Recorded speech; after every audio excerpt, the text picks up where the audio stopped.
The following is a Hoop Ball presentation.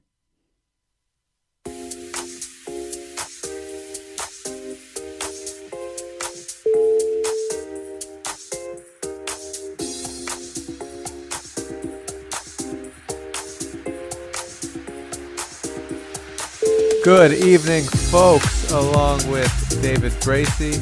This is Hank Aaron, and we're doing box score breakdown on December 3rd. David, how you doing? Hey, Hank, I'm doing pretty good. How about yourself? Doing well. Just getting caught up post-Thanksgiving, getting back in the swing of things here a little bit. A lot of games tonight, so let's jump right into it. First game of the evening, we had Detroit going over to Cleveland, cleaning up, taking out the Cavs, 127-94. So obviously a little bit of a blowout. Keeps the minutes down for the starters. But over on the Pistons side, we got Blake Griffin in only 24 minutes, scoring 24 points, 8 of 13 from the field, 6 threes, 2 of 2 from the free throw line, 4 rebounds, 1 assist, but unfortunately no steals or blocks. Andre Drummond, 7 of 15 from the field, 3 of 4 from the free throw line, 14 rebounds, 4 assists, 5 steals, 4 blocks, 17 points for him. So a monster night, especially with the defensive numbers. Tony Snell not doing much in 22 minutes, 1 of 2 from the field, 3 rebounds, 2 points. Luke Kennard, 22 minutes, 3 of 9, 2 threes, and 4 rebounds, 4 assists, 2 steals, 8 points. So despite the low scoring, still contributing with some other stats. And over on the bench, we've got Christian Wood with 20 minutes, 4 from the field, 4 rebounds, 3 assists, 1 steal. So he's a deeply kind of a guy. Derrick Rose, pretty productive in limited minutes, 22 minutes, but 12 points, 6 of 12 from the field, 2 rebounds, 9 assists. So decent stats there. Obviously missed both of his threes, so you wish you get some there, but didn't happen tonight. Langston Galloway had been pretty hot the last few weeks. 22 minutes for him, 5 of 8 from the field, 4 of 7 from the three-point line, 14 points. And then,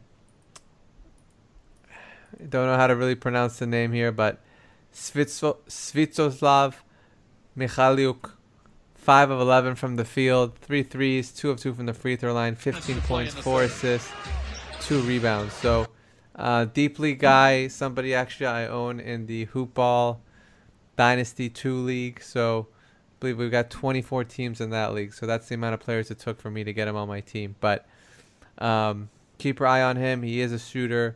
If he gets a bigger role on the team, he could be a deep league asset for threes. Not quite there yet now. But Bruce Brown also in the starting lineup. Neglected to mention him. 19 minutes, 4 of 6 from the field. 2 rebounds, 3 assists, 9 points. So over on the Pistons side, we know about Griffin and Drummond. Luke Kennard has been a nice surprise so far this year. Not major production tonight, but obviously the minutes were limited. The starters were limited due to the blowout score. So I'd keep Kennard as a low end guy in a 12-team league. So certainly someone worth owning. And then as they get healthier, maybe he won't be, but it's certainly worth owning now. Not might as well ride him out. Langston Galloway, he got on the standard league radar the last few weeks. As long as he gives you these kind of lines, he's still there as a 3-point specialist and a points guy. So 4 threes, 14 points. Certainly, if that's what you're looking for at the end of a 12-team roster, he's going to contribute. So that kind of runs us through the Pistons. You see anything else with them? No, I think that's about it. All right. What about the Cavs? All right, on the Cleveland side, truly the only productive starter was Colin Sexton, and that's a pretty crazy thing to say given the fact that it's Colin Sexton. But 33 minutes tonight, 22 points on 8 of 16 from the field, 4 rebounds, 3 assists, 2 steals. So definitely like the fact that he contributed some defensive stats tonight. Again, didn't have any three-pointers, was 0 from 2 from the three-point line, but definitely pretty solid stat line from tonight. And out of the starting lineup, he was the high scorer.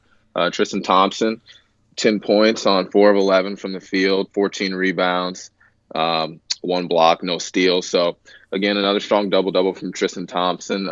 Definitely hope you were able to take advantage of the sell-high opportunity that you had on him, but I definitely think that he'll maintain value as a top 100 guy for the rest of the season, especially given the next guy I'm going to talk about, which is Kevin Love. 21 minutes tonight, Only 8 points on 3 of 7 from the field, 2 3-pointers, 4 rebounds, 2 assists, 2 turnovers, a steal, and a block. Kevin Love is definitely a guy who I have concerns about, and I think the majority of people who own him do. So I definitely think Tristan Thompson is one of those rare kind of handcuff situations on nights where Kevin Love is kind of quieter. You can expect Thompson to produce a stronger line, and that kind of rang true tonight. Another starter, Cedi Osman, 25 minutes, 10 points on 4-6 from the field, 1 3-pointer, no rebounds, no assists, 1 block, 2 turnovers. So again, a pretty muted line from the majority of the starters. And the other starter, Darius Garland, 27 minutes on only 7 points on 3 of 8 from the field.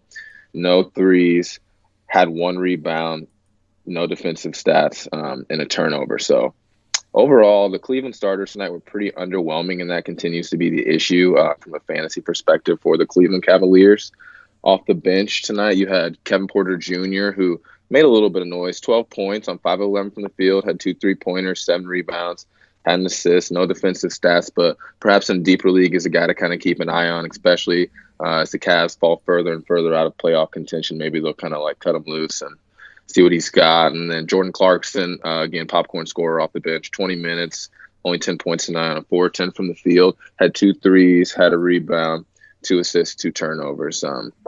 Outside of that, the only other guy maybe you want to keep an eye on in a deeper league setting, Larry Nance, got 26 minutes tonight, 7 points, 3 of 7 from the field, had a 3-pointer, which you love to see from a big man, 4 rebounds, 5 assists, 1 turnover, and 2 blocks. So, as I said, maybe in a deeper league, maybe a guy to keep an eye on. Perhaps if Kevin Love ends up getting moved, they insert Lance into the starting lineup, and that could pay dividends. But outside of that, not a whole lot from a fantasy perspective on the Cavs. What do you think, Hank?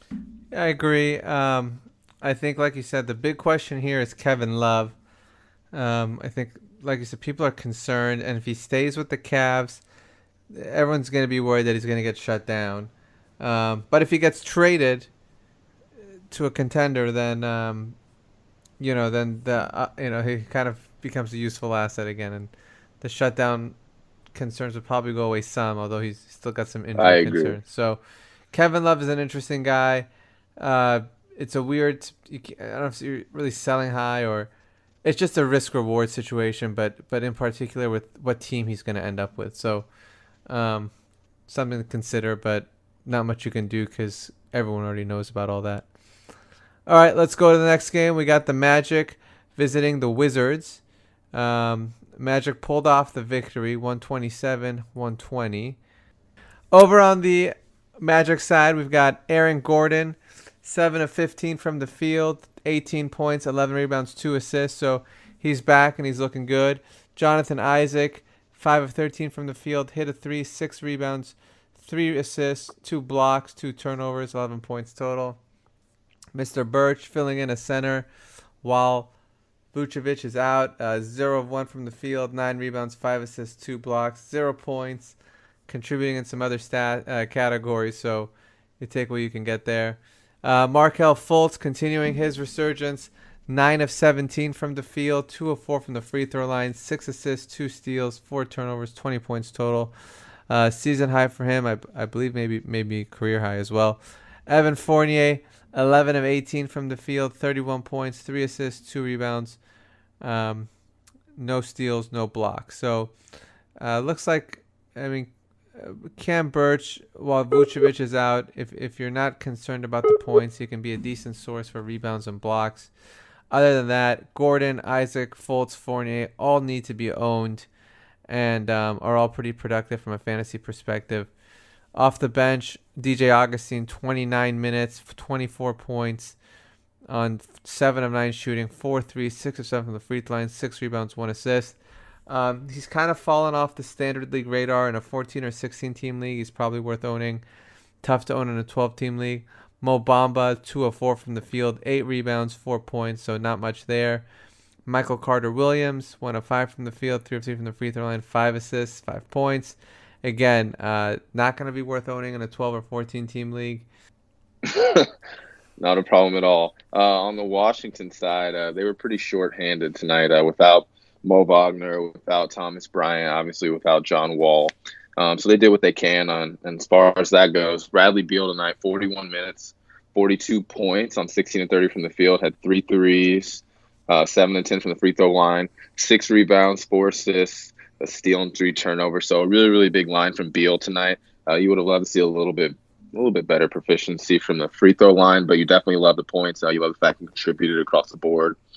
Rui inserted in the starting lineup, obviously, because they were shorthanded. Got 38 minutes, 15 points on 6 of 12 from the field tonight. Didn't have any threes, but contributed 6 rebounds, 4 assists, and no defensive stats. So continues to just be a guy who's a little bit stronger suited for a points league setting, but definitely somebody who could have some short-term appeal with the Wizards being so shorthanded. Berton's another guy who got started into a starting lineup and had a big line tonight. 40 minutes, 21 points on 7 to 16 from the field, 4 threes, 3 of 3 from the free throw line, 5 rebounds, a steal, and 2 blocks. So Bertans continues to be a guy who I think is truthfully a valuable guy in a standard league setting from the perspective of being a three-point specialist. But in the short term, as I said, with him being so shorthanded, I think that there's really a great opportunity for him to continue to have a couple more of these big lines. Bonga started small forward, 17 minutes and only contributed 2 points, 6 rebounds, a steal, an assist. Pretty quiet line, not a whole lot to discuss with him. And then IT starting at point guard, which we finally love to see. And tonight it paid off. 34 minutes, 20 points on 8 of 14 from the field, 2 3-pointers, 5 rebounds, 7 assists, had a steal and a block, 3 turnovers. So IT is going to be a guy, I think, who it's really just going to continue to be matchup based. And tonight it suited him pretty well. So definitely love to see that. And then off the bench, Jordan McRae, 26 minutes, 10 points, 3 of 7 from the field, had 2 3-pointers, had a rebound, 4 assists, had 2 steals, no blocks, and 1 turnover. Definitely a guy perhaps to keep your eye on again in the deeper setting. Same could be said about Troy Brown, although I think McRae is kind of asserting himself as probably the more valuable guy there. Troy Brown tonight, only 20 minutes, 5 points, no threes, had 8 rebounds, had 1 assist, and 2 steals. So outside of that, I really think those are going to be the only guys to talk about. And the guy I talked about to really start it off, Mo Wagner, definitely if he's available in any leagues, I think that he's a must-add with Thomas Bryant being out for what's looking like perhaps 3 or more weeks. I think he'll be really, really strong. Any thoughts, Hank? I agree wholeheartedly. I think Wagner is absolutely a must-add right now. I think the same is true for Rui. If he was flowing around on your waiver wires, he's someone to add. Bertans was already hot before Bryant went down, so most likely he's already been picked up in your league if you're in a competitive 12-team league. But if for some reason he's available, he's valuable, and even when Bryant comes back, he's still valuable as a 3-point specialist. I actually dropped him in a league, and I'm really regretting it now because he had a cold spell earlier in the season. It destroyed me. So he's averaging over 3 threes a game. So and that was with Bryant in the lineup. So I think he's someone to own regardless. But like you said, Wagner and Rui both I think should be added now with Bryant out. All right, let's hop over to the next game. We had the Heat pulling off the victory at Toronto in overtime. Over on the Heat side, we got Myers Leonard with the start, but only 17 minutes. 3 of 4 from the field, 2 threes, 8 rebounds, 2 assists, 8 points. Jimmy Butler, 7 of 16, 2 threes, 6 of 7 from the free throw line, 13 rebounds, 12 assists, 1 steal, 3 turnovers, so a nice triple-double for him. Duncan Robinson, good game for him, 22 points, 8 of 11 from the field, 6 of 9 from the three-point line, 2 rebounds, 1 assist, 1 block. Bam, 7 of 13, 4 of 4 from the free throw line, which is great because he's been struggling from there this season. So if he pulls his free throw percentage up, he's going to probably be a top 30 guy. 7 rebounds, 1 assist, 1 block, 2 turnovers, 18 points total. He got 9. Poor shooting night for him, 3 of 16 from the field, 0 of 9 from the three-point line. 7 points, 5 rebounds, 6 assists, 1 block. Off the bench, Kelly Olynyk, 35 minutes, 6 of 12, 3 threes, 6 rebounds, 1 assist, 1 steal, 2 blocks, 1 turnover, 16 points. So Olynyk starting to make a little bit of noise. Somebody that can potentially be helpful in a 12-team league as long as he's. Then we've got Justice Winslow as well. 35 minutes, 8 of 17 from the field, 1 3-pointer, 9 rebounds, 4 assists, 1 block, 17 points. So Justice kind of a fringy guy in a 12-team league. but if he's healthy, he can be helpful as well. Jones Jr. 16 minutes, 3 of 5 from the free throw line, 1 of 3 from the field, 3 rebounds, 1 assist, 1 steal, 1 block, 5 points. Not really on the standard league radar. Neither is Tyler Hero.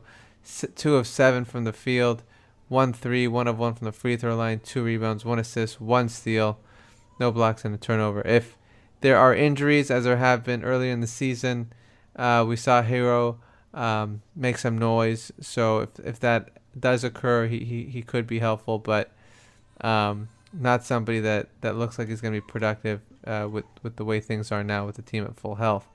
Kelly Olynyk had a slow start to the season, but he's really picked up 4 of the last 5 games. He's been pretty productive. One of those 5 games, however, he only had 6 minutes. So it's a little bit of roulette, but if it's going to be 4 out of 5 productive games, then you take what you can get. I think that everyone else, Duncan Robinson is someone who's been making a lot of noise recently as well. I think Duncan is somebody that can play on a 12-team league. He's productive in the points. He's decent with the percentages. So if you need someone with some upside, he's not the greatest ad, but he's a decent roll of the dice. So as long as he's getting the minutes, he'll probably maintain at least fringe value in 12-team leagues. David, what do you think about the Heat? Yeah, I definitely like your point about Robinson. I think if he's a guy floating around on your waiver wire, definitely roll the dice on him and kind of wait and see. Miami definitely could use offensive output, and he's been looking pretty interesting. Okay, what about the Raptors? All right, for the Raptors, so Kyle Lowry returned tonight and really, really struggled offensively. 12 points on only 2 of 18 from the field. No three-pointers on 11 attempts, which really is just, that kills you. Was perfect from the line, 8 of 8, 6 rebounds, 11 assists, had a steal, had a block, and 1 turnover. So Lowry, was coming off of that. I believe it was a wrist injury, so probably just struggling to kind of find his rhythm. Nothing really panic about. Just, again, the injury concerns with Lowry as an owner.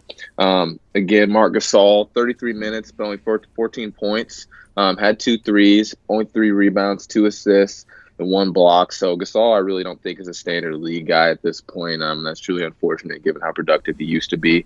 Siakam, a pretty muted double-double tonight, but still a double-double, 38 minutes, 15 points on 5 of 14 from the field.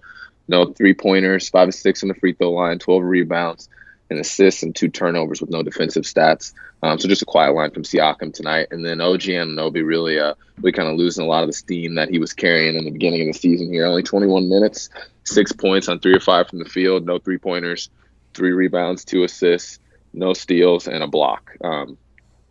Fred VanVleet, though, continues to really be the late-round steal of the draft, in my opinion, for this Toronto team. 43 minutes, 19 points on 5 of 16 from the field. Everybody really struggled from the field tonight on Toronto. 3 three-pointers, had 6 assists, had a rebound, had 3 steals, and only 1 turnover. So definitely love the production that you're seeing from VanVleet. We kind of expected him to take a step forward this year, and he definitely has done that. And then Norman Powell off of the bench, 34 minutes and 23 points, so definitely their strongest offensive player tonight. 8 of 14 from the field, 4 three-pointers, had 8 rebounds, had an assist, had a steal, no blocks, and 1 turnover. Outside of that, the only other guy maybe worth mentioning would be Serge Ibaka. Got 22 minutes tonight, 13 points, 4 of 8 from the field, had 2 threes, had 9 rebounds, had 2 turnovers, had a block, and no steals. So definitely on a back end, perhaps 12-team league, that's a guy that you're going to want to continue to just kind of monitor. But again, between the confusing situation going on with Toronto's front court, I really can't see a guy who's too valuable outside of Siakam in that menagerie between Marc Gasol, Serge Ibaka, and Bobby Boucher, who got no minutes tonight, Chris Boucher. So what about you? I'm with you. I think Siakam is obviously very valuable and very good in real life as well. Gasol and Ibaka are both kind of end-of-roster guys. Ibaka a little bit more valuable so far than Gasol, but I think either one of them, again, in a 12-team league, I probably wouldn't mind either one of them as one of the last guys on the bench, especially if you need a big if you need help with Hmm. blocks or rebounds. So seems like that neither one of them is going to get big minutes. So unless there's an injury or trade, it doesn't look like there's much upside for either one of them either. But at the same time, at least the floor is going to be around 150. So either one of them is at least rosterable in a 12-team league, if not really too desirable. And I think Boucher, like you said, he's not even playing anymore. So if they're healthy, he's off the radar altogether. Yeah, absolutely. All right, let's go to the next game here. We've got the Mavericks going into New Orleans and just cleaning up. Dwight Powell, 26 minutes, 6 points, 4 rebounds, 1 steal. Kristaps Porzingis continuing his poor shooting campaign, 2 of 11 from the field, 2 of 2 from the free throw line, 6 rebounds, 5 blocks, 7 points. Dorian Finney-Smith, 3 of 8 from the field, 1 of 1 from the free throw line, no threes, 3 rebounds, 1 assist, 1 steal, 7 points. Luka Doncic, just continuing his torrid season so far. 9 of 18 from the field, 5 of 12 from the 3-point line, 10 of 13 from the free throw line, 18 rebounds, 5 assists, 4 turnovers. So just monster numbers from Luka. He didn't get too much in the defensive. He didn't get anything in the defensive categories tonight. He didn't get the best free throw percentage either. But overall, he's been a really pleasant surprise in fantasy from my perspective. I thought he'd be held on more with his percentages, but he's been good in free throw and field goal, and really a steal if anyone got him where at his average draft position. Tim Hardaway Jr., 25 minutes, 5 of 11 from the field, 2 threes, 3 rebounds, 2 assists, 1 steal, 1 block, 12 points. So Hardaway was really hot for a couple weeks. Got picked up in a lot of leagues. Still, not the worst line tonight as a 3-point specialist, as a points guy. Can work in a 12-team league, but is not going to keep up those big lines that he had. Off the bench, Maximilian Kleber, 21 minutes, 3 of 5 from the field, 2 threes, 4 of 4 from the free throw line, 4 rebounds, 1 block, 12 points. DeLon Wright, 24 minutes, 1 of 6, 1 of 3 from the 3-point line, 4 rebounds, 5 assists, 1 steal, 1 block, 1 turnover. So he had a big line against the Lakers last game. Not as productive in the points tonight, but 4 rebounds, 5 assists, 1 steal, 1 block, 1 3. Technically good enough for a 12-team. Seth Curry, 27 minutes tonight, 6 of 11 from the field, 19 points, 4 rebounds, 1 assist. So good line from him tonight, but not enough on the season and too many good players for him to really be a 12-team asset. We talked about DeLon Wright some last week. I think his value is pretty fringy in 12-team leagues, but there's enough upside, and I think there's enough potential for him to improve that even as a low-end guy, I have him, and I'm keeping him rostered for now. Anything you see on the Mavericks? No, I think that covers it. Okay, how about the Pelicans, who are still without Zion and still with no clear timeline on his return? Yeah, which is really unfortunate, but I mean, we kind of expected as much, and we know whenever he does come back, he's definitely going to be eased back into action, to say the least. But the Pelicans did what they could tonight. So we can start off with Drew Holiday. Drew Holiday, who actually started at the small forward position tonight, which was interesting. 36 minutes, 18 points on 8 of 18 from the field, 2 of 6 from the free throw line, which is just horrendous. 4 rebounds, 4 assists, 2 turnovers, 2 blocks, and no steals. Drew definitely has been kind of up and down, to say the least, to begin the season, but he is historically a slow starter, and we're really just hoping that if he can get his percentages on track, everything else will follow. So in regards to that, Brandon Ingram tonight was the man of the hour, which he continues to be and carry the Pelicans offensively. 36 minutes, 24 points on 8 of 16 from the field, had a 3, 7 of 7 from the from the free throw line. I'm sorry, 6 assists, 5 rebounds, 3 steals, a block, and only 1 turnover. So I know that we've talked about Ingram. We kind of said that we're expecting some of his production to kind of come back down to reality when the Pelicans are perhaps at full strength. But maybe this is just the new and improved Brandon Ingram, because he's really looking strong this season. Jackson Hayes got the start at center with Derek Favors out of the lineup, as well as Jahlil Okafor out of the lineup, and got 25 minutes, 9 points on 4 or 5 from the field. 8 rebounds, I should say, no assists and no defensive stats. So definitely a guy in a deeper league setting to keep an eye on. Definitely a dynasty league guy that you want to keep an eye on.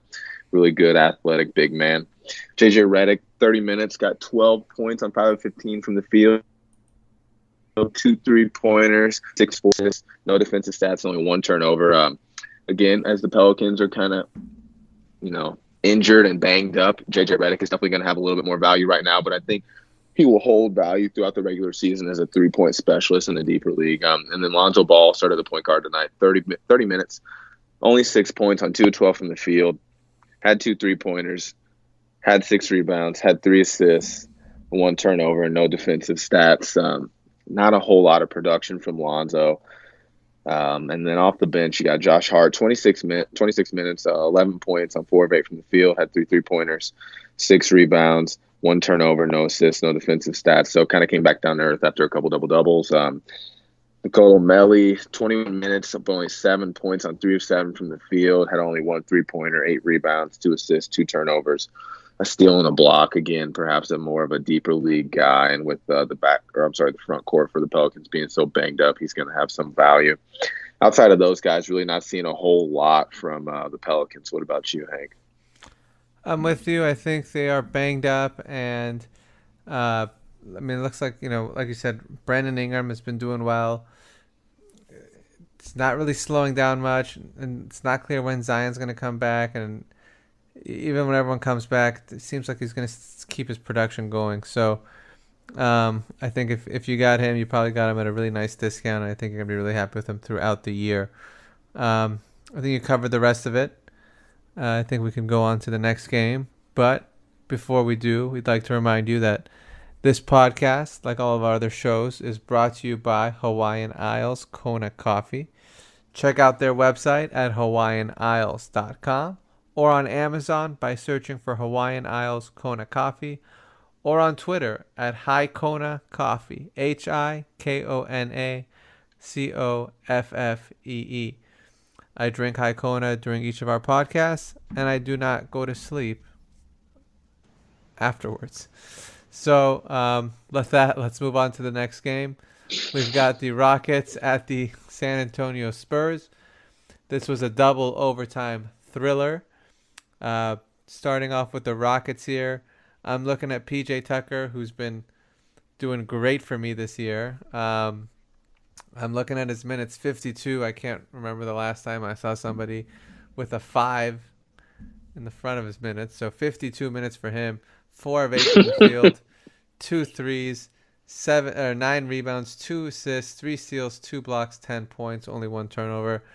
This is obviously the minutes were not going to be that high, but he's still averaging in the upper 30s in general without the overtimes. But this is a perfect example of why he's so valuable and why he's so sneaky, because 2 threes, 3 blocks, 2 turnovers, or 2 threes, 3 steals, 2 blocks, 1 turnover, and he only got 10 points, so it doesn't really jump out. 9 rebounds doesn't really jump out, but he just racks it up in the money counter statistics. So if you got Tucker, he's been a big surprise this year, and he may have one of those Robert Covington type years where Robert Covington had it, I think 2 seasons ago, where he was in the top 30 with also similar types of stats where just the steals, threes, blocks just boosted the value really high. Clint Capella, 9 of 9 from the field, so perfect from the field, 4 of 6 from the free throw line, 21 rebounds, 22 points. So he has been just a rebounding machine over the last month. 2 assists, 1 steal, 2 blocks. So any concerns that he was going to slow down or have his rebounding numbers reduced with Westbrook, turns out those concerns were overstated, and he's just going to keep it going as an early round asset. Russell Westbrook, poor shooting night tonight. 7 of 30 from the field, 4 of 4 from the free throw line. He hit a 3, 10 rebounds, 10 assists, 2 steals, 1 block, 5 turnover, 19 points. So this is kind of unfortunately, the Russell Westbrook classic triple-double, where he gives you the triple double, but he brings in some very bad field goal percentage. He brings in a lot of turnovers. At least tonight, he didn't bring in poor free throw percentage as well. So he started out the year pretty good from the field. He's regressed since then. Looks like he may have another poor field goal campaign. James Harden also poor from the field, 11 of 38, only 4 of 20 from the free throw line. But at least he made up for it from the free throw line with a NBA record, 24 of 24 from the free throw line. This is the highest regular season free throws made without a miss. There's also Dirk Nowitzki did it in the playoffs as well. 50 points, 9 rebounds, 6 assists, 4 steals, no blocks, 4 turnovers. So just a monster line from James Harden despite the poor field goal percentage. Ben McLemore getting the start, 27 minutes, 4 of 9 from the field, 3 threes, 1 rebound, 1 assist, 1 block, 11 points. Off the bench, Austin Rivers had 40 minutes, 6 of 8 from the field, 5 3-pointers, 4 rebounds, 1 assist, 1 steal, 1 block, 3 turnovers. So with the Rockets, we know what's going on. 4 of the starters here, Tucker, Capella, Westbrook, Harden, obviously must own, must start. McLemore not really on the standard league radar. Daniel House has been injured. Gordon is obviously out. Austin Rivers taking a lot of minutes tonight, but not enough to really get on the standard league radar for me. Not really much else going on with the Rockets. What do you see with the Spurs? All right, on the Spurs side, Lonnie Walker stole the show tonight, so I'm going to have to start with him. Even though he was off the bench, got 34 minutes, 28 points on 10 of 18 from the field, had 4 3-pointers, had 4 rebounds, no assists, 3 steals, and a block. So really, really strong line from Lonnie Walker tonight. I'm sure that most people are going to look at him in a deeper league setting, a 12-team league setting, but maybe he's going to come in here and kind of insert himself into the conversation in that starting guard mix, because between the backcourt of Dejounte Murray and Derek White, I really can't tell who it's going to be on any given night basis. So we can go back to Derek White then, because he got the starting nod tonight, 25 minutes, so only 12 points on 5 of 9 from the field, had a 3-pointer, had 1 rebound, had 3 assists, and no defensive stats. So didn't do a whole lot with those starting minutes. And then starting next to him, Bryn Forbes got 36 minutes and capitalized, got 25 points on 10 of 13 from the field, 5 threes, 2 rebounds, 4 assists, and 2 turnovers. So definitely continues to be that 3-point specialist that I'm sure that most people were targeting and projecting him as. Pirtle started tonight with LaMarcus Aldridge out of the lineup and got 41 minutes, 6 points, 3 of 6 from the field, 15 rebounds is really, really strong, 5 assists, 1 steal, and 5 blocks. So definitely we saw some glimpses of this when he was in Toronto, and we have seen some glimpses of this in the limited minutes that he has been given in San Antonio, but we know that his block upside is very, very high. So depending on how long this injury keeps Aldridge sidelined, definitely a guy to keep an eye on. Rudy Gay got the nod at power forward, 22 minutes and 14 points on 4-12 from the field. No 3-pointers, 6 from the free throw line, 5 rebounds, 2 assists, 2 turnovers, a steal, and a block. And then DeMar DeRozan got 40 minutes tonight, 23 points on 9 of 25 from the field, which is just really not great. 5 of 6 from the free throw line, 5 rebounds, 9 assists, 3 turnovers, no defensive stats as you grow to be accustomed to with DeMar DeRozan. So that's really all the production I'm seeing from the Spurs tonight. What do you think? Yeah, it'll be interesting to see what happens with Poltel. I mean, obviously Aldridge is out, so if Aldridge comes back in and just his minutes go down, then he's not going to be a standard league guy. But like you said, we saw this in Toronto. The per minute stats with the rebounds and blocks can make him interesting. And again, you talked about it: Murray, Forbes, White, Walker, kind of a crowded backcourt. But if Walker can step up, maybe he can be a fantasy asset too. So it's an interesting team to keep their eye on. If anyone can kind of emerge and solidify a strong role on this team, then they could be worthwhile adds. All right, let's finish up the evening here with a couple of LA teams. We had the Lakers visiting the Nuggets, coming off a loss that snapped their long win streak, but they got right back on the horse tonight, 105-96 victory. Anthony Davis Anthony Davis kind of night. 25 points, 9 of 18 from the field, 1 of 3 from the three-point line, 6 of 9 from the free throw line, a little bit low. 10 rebounds, 1 assist, no steals, 1 block. So good night for him, but by his own standards, probably disappointing. LeBron James, 25 points on this very similar 9 of 18 from the field, 1 3 as well, 6 of 6 from the free throw line, 6 rebounds, 9 assists, no steals, no blocks, 4 turnovers. JaVale McGee, 14 minutes tonight, 4.6 rebounds, one block.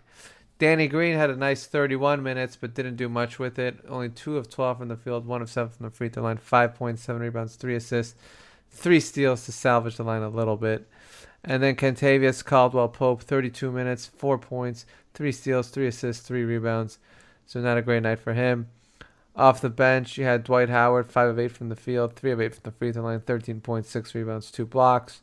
Kuz, only 19 minutes, 2 of 6 from the field, 2 of 2 from the free throw line, 5 rebounds, 2 assists, 3 turnovers. So with the Lakers, obviously we know about Davis and James. Danny Green is kind of a low-end guy. As long as he's getting 30-plus minutes, it's good for him. He's going to plod his way with the threes, the steals, the low turnovers, the good percentages, although he didn't get that tonight. So he's not going to have big lines, but he can quietly contribute as a low-end guy in a 12-team league. Dwight Howard, he's been a sneaky low-end guy this year, mostly because he's staying off the free throw line, unfortunately. He did get to the free throw line, 3 of 8. It also looks like he took a three-pointer. That may have just been an end-of-the-quarter heave. I'm not sure.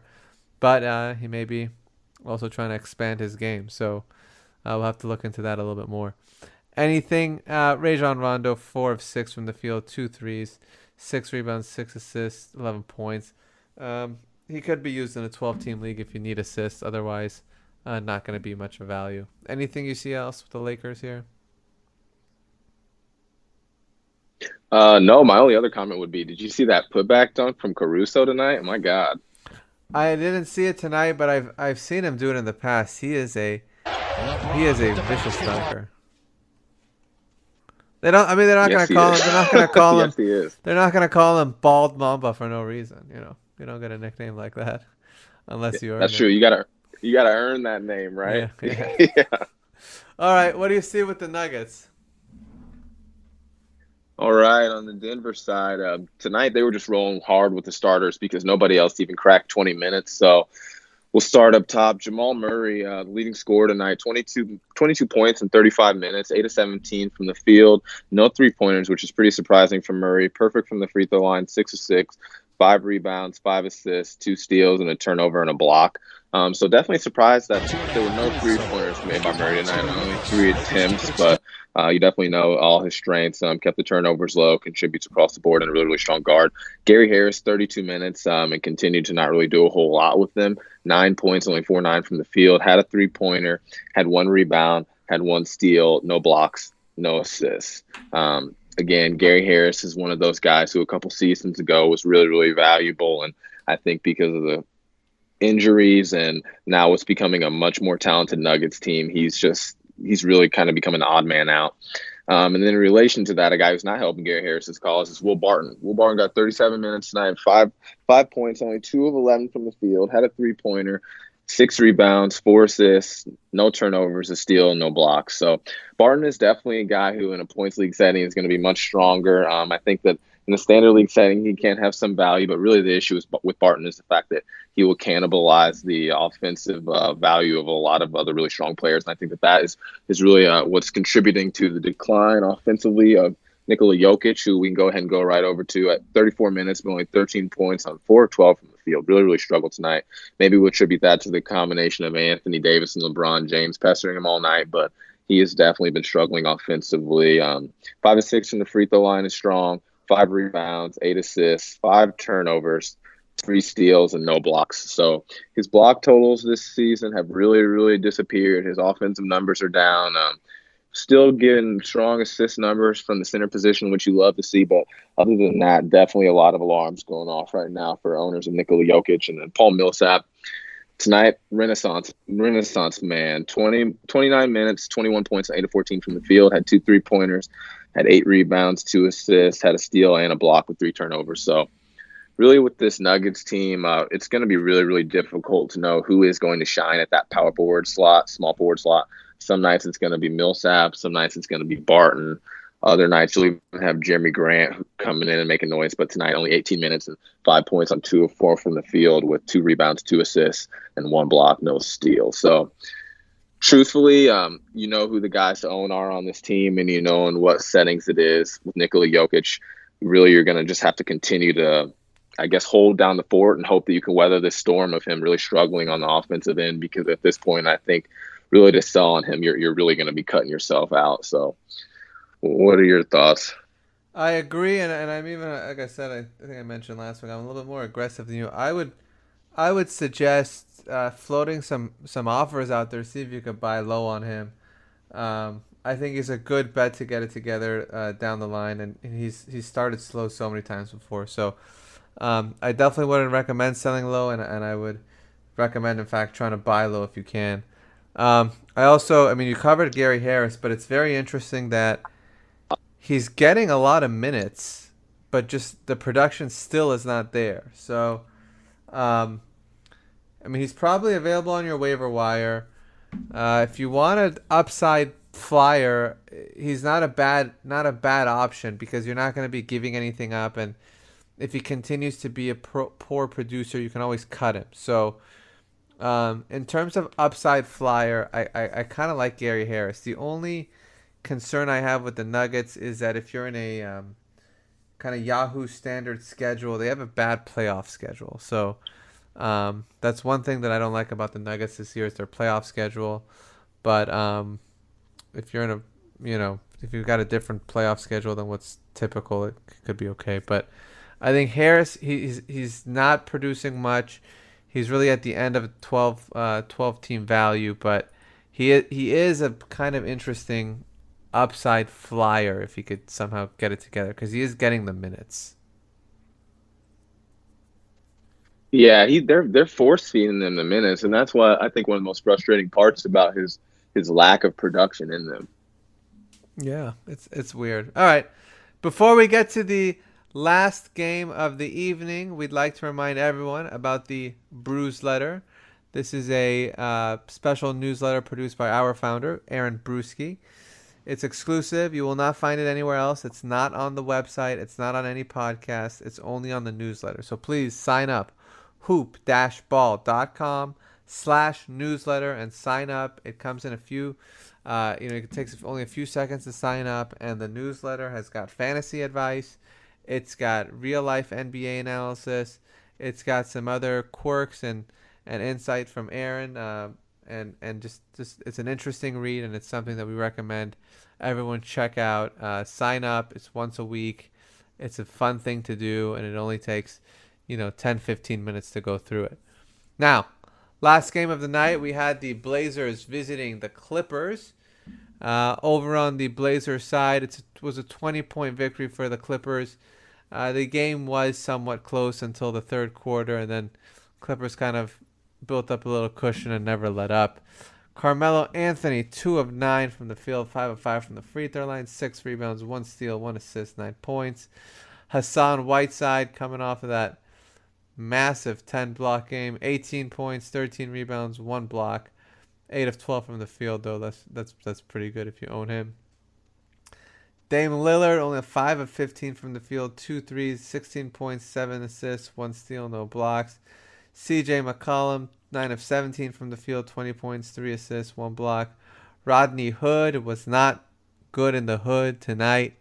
2 of 8 from the field, 3 rebounds, 1 turnover, no steals, no blocks, 4 points. Anthony Simons off the bench, 5 of 12, 6 assists, 11 points.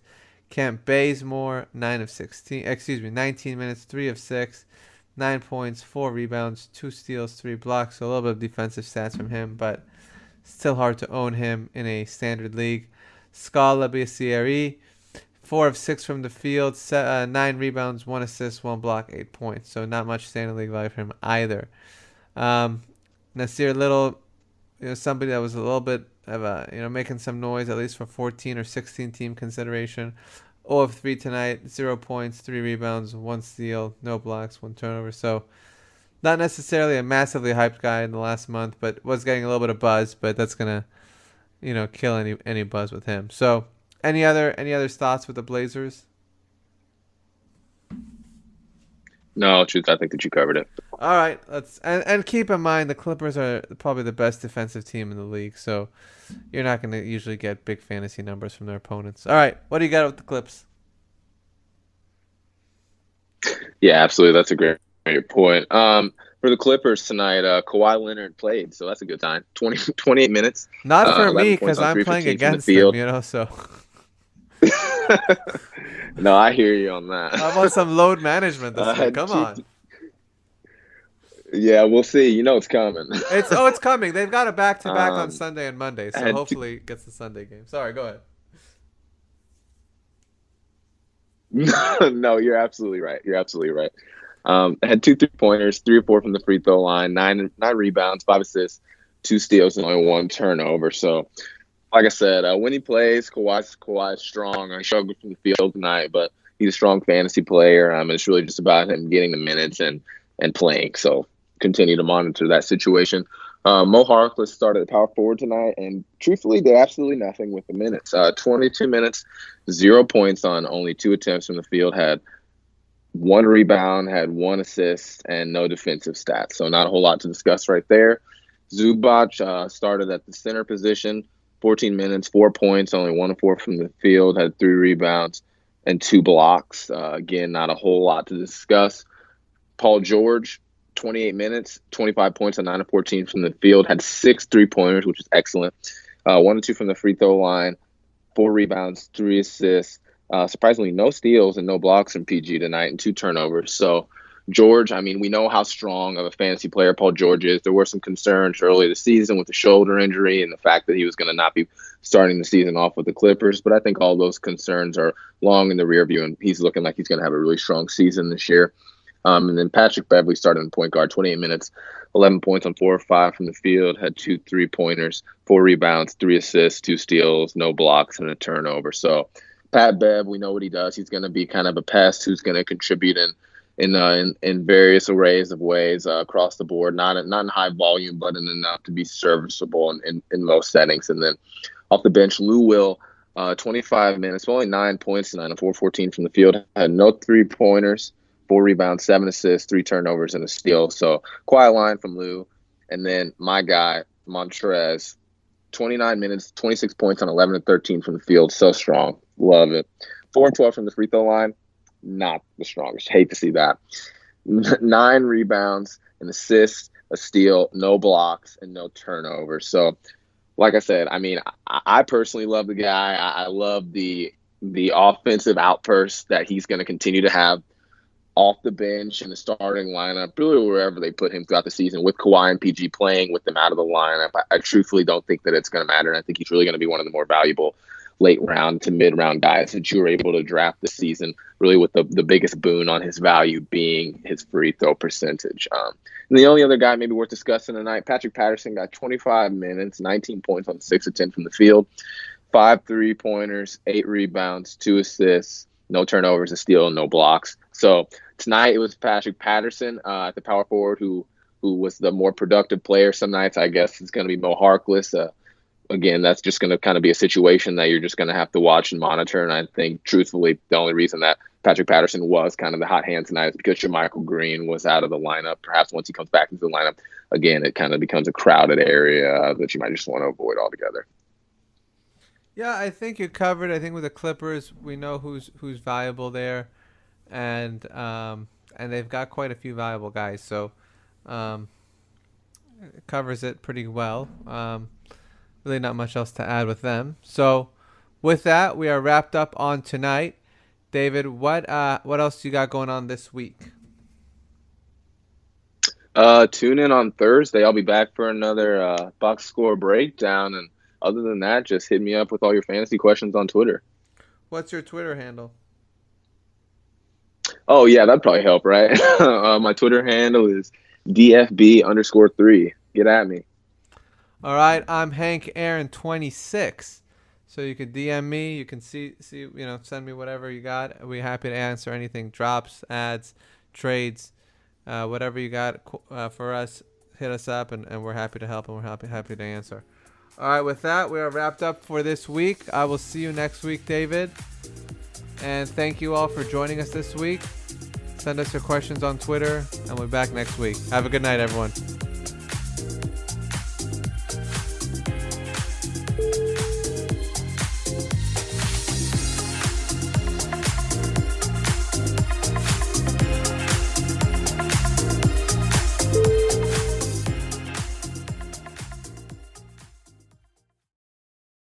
This has been a Hoop Ball presentation.